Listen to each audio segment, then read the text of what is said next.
am ready! GMA Weather, serbisyong totoo ng GMA News. Nagdadala ng pag-ulan ngayon sa Northern Luzon ang frontal system. Easterlies o mainit na hangin mula silangan naman ang patuloy na nakaapekto sa ibang bahagi ng bansa.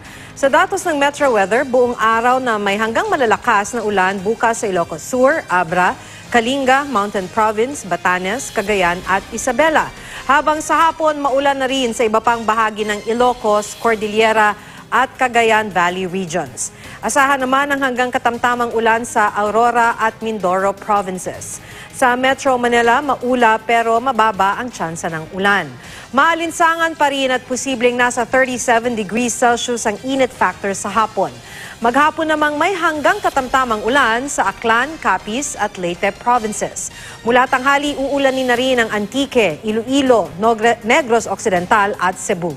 Sa Mindanao, buong araw na maulan sa Davao Oriental, Compostela Valley, Surigao del Sur at Agusan del Sur. Pagdating ng hapon, may ulan na rin sa iba pang bahagi ng Mindanao. Pinapayuhan naman ng Pag-asa ang maliliit na sasakyang pandagat na huwag munang pumalaot sa northern seaboard ng Northern Luzon dahil sa mataas na alon.